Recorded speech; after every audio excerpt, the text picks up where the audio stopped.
আসসালামু আলাইকুম। এই ভিডিওতে আমরা কমপ্লেক্স নাম্বারের একটা অ্যাডভান্স প্রবলেম দেখব।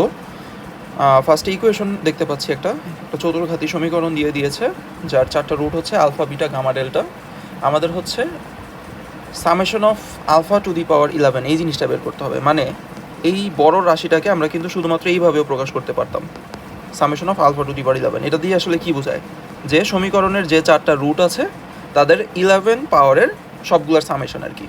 আচ্ছা, তো আমরা যদি সলিউশনে চলে আসি, প্রথমত আমরা যদি এই জিনিসটা সবাই জানি আশা করি, যে x two the power 5 - 1 equals to যদি 0 হয়, এটাকে উৎপাদকে বিশ্লেষণ করে এভাবে লেখা যায় x minus 1 x two the power 4 plus x cube plus x square plus x plus 1 is equals two 0। তাহলে আমরা বুঝতে পারতেছি যে এখান থেকে যে এককের যে ফিফথ রুট তার মধ্যে একটা তো বুঝেই যাচ্ছে যে এখানে এক্স ইকুয়াল টু 1 হবে, আর বাকি চারটা কী হবে? বাকি চারটা অবশ্যই কমপ্লেক্স নাম্বার হবে। তো সেগুলোকে আমরা যদি, মানে তোমরা যদি ডাইরেক্ট এই ইকুয়েশনটাকে ক্যালকুলেটারে পুট করো, এখন ইএক্স যে ক্যালকুলেটারগুলো আছে সেখানে চতুর্ঘাতী সমীকরণ সলভ করা যায়। সো সেখানে এই ইকুয়েশনটা ডাইরেক্ট বসাই দিলে দেখবা চারটার রুট চলে আসছে এবং চারটাই কমপ্লেক্স নাম্বার। সো এই চারটা কমপ্লেক্স নাম্বারকে আমি যদি omega square, omega cube, omega to the power 4 এভাবে এক্সপ্রেস করি, তাহলে তোমরা কিন্তু বুঝতেই পারতেছো যে এই যে আমাদের যে সমীকরণটা দেওয়া ছিল, যার চারটা root alpha, beta, gamma, delta, সেটা কিন্তু আসলে কি এগুলোকেই করেসপন্ড করতেছে। অর্থাৎ এটা সমান সমান আলফা, এটা বিটা, এটা গামা, এটা ডেল্টা। ওকে, আচ্ছা, তাহলে এই আলফা, বিটা, গামা, ডেল্টা যদি এই পঞ্চঘাতী সমীকরণের চারটা রুট হয়, তাহলে অবশ্যই এই আলফা, বিটা, গামা দ্বারা এই সমীকরণটাকে স্যাটিসফাই করা যাবে। তাহলে আমি কি লিখতে পারবো? যে alpha to the power 5 - 1 is equal to 0। এখান থেকে লেখা যায় যে alpha to the power 5 is equal to 1। অনুরূপভাবে আমি কি লিখতে পারবো? বিটা দিয়ে যদি স্যাটিসফাই করাই, তাহলে beta to the power 5 is equals to 1।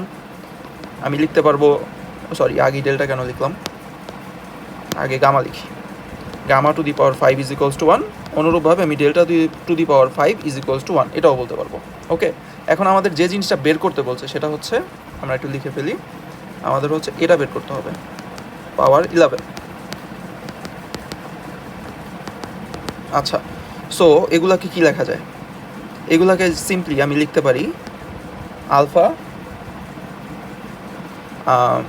Alpha to the power 5 to the power 2 into alpha, plus এটাকে লেখা যায় beta to the power 5 square into beta. এখানে লেখা যায় হচ্ছে gamma to the power 5 square into gamma, plus হচ্ছে delta to the power 5 square into delta. Okay, so এই পোর্শনগুলো কিন্তু সবই কি 1 হয়ে যাবে।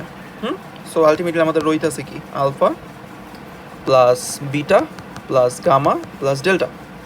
এখন আমাদের যে গিভেন ইকুয়েশনটা ছিল, চতুর্ঘাতী যে সমীকরণটা ছিল, এই যে এটা, এখান থেকে আমরা কি চারটা সমীকরণের সাম কি লিখতে পারি? মাইনাস বি বাই এ। এদিকে বি এর মান হচ্ছে 1, এই যে 1 বসাই দিলাম, আর এর মানও হচ্ছে 1। তাহলে ওই চতুর্ঘাতী সমীকরণ থেকে আমি কিন্তু লিখতে পারি যে alpha plus beta plus gamma plus delta is equals হচ্ছে মাইনাস বি বাই এ, মানে হচ্ছে -1 ডিভাইডেড বাই 1। এটা সিম্পলি -1 হয়। তাহলে এদিকে কিন্তু ওই লাইনটাই আছে আমাদের। সো এটা সমান সমান আমি সিম্পলি -1 বসাই দিতে পারি। এটাই আমাদের অ্যান্সার।